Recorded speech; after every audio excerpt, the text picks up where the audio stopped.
Doctor Mohammad ইউনূসের নেতৃত্বাধীন অন্তর্বর্তী সরকারের 18 মাসের কার্যক্রম নিয়ে এবার তদন্তের দাবি উঠেছে। এ বিষয়ে হাইকোর্টে রিট আবেদন করা হয়েছে। একই সঙ্গে ডক্টর ইউনূস সহ সাবেক 24 জন উপদেষ্টার দেশ ত্যাগে নিষেধাজ্ঞাও চেয়েছেন রিটকারী। বিস্তারিত জানাচ্ছেন মেহেদী হাসান। কেমন ছিল ডক্টর ইউনূস সরকারের 18 মাসের শাসনকাল? সে সময় দেশের বিভিন্ন খাতে কি সত্যি অস্থিরতা ও অরাজক পরিস্থিতি তৈরি হয়েছিল? অন্তর্বর্তী সরকারের 1.5 বছরের কর্মকাণ্ডের তদন্তের দাবিতে এবার হাইকোর্টে রিট আবেদন করা হয়েছে।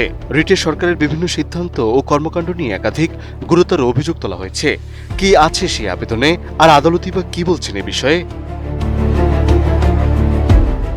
ডক্টর মোহাম্মদ ইউনূসের নেতৃত্বাধীন অন্তর্বর্তী সরকারের 18 মাসের কর্মকাণ্ড তদন্তে কমিশন গঠনের নির্দেশনা চেয়ে হাইকোর্টে একটি রিট আবেদন করা হয়।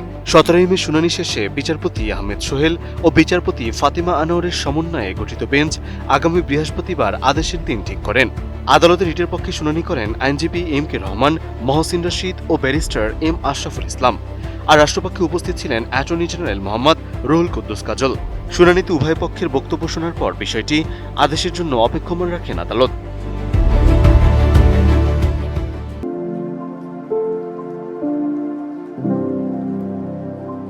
রিটে দাবি করা হয়, অন্তর্বর্তী সরকারের সময় দেশে অর্থনীতি, স্বাস্থ্যসহ বিভিন্ন গুরুত্বপূর্ণ খাতে অস্থিরতা ও অরাজক পরিস্থিতি তৈরি হয়েছিল।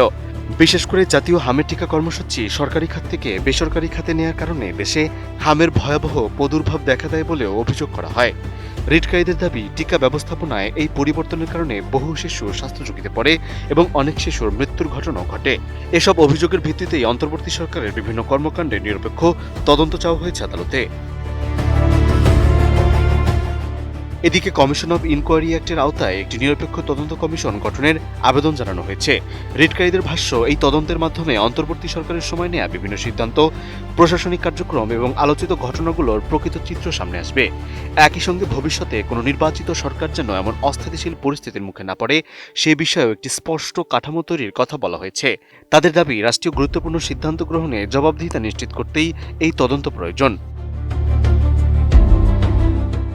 রিটে আরও বলা হয়েছে, তদন্ত শেষ না হওয়া পর্যন্ত ডক্টর মোহাম্মদ ইউনূস সহ সাবেক 24 জন উপদেষ্টা এবং সংশ্লিষ্ট কর্মকর্তাদের দেশ থেকে নিষেধাজ্ঞা দেওয়া প্রয়োজন।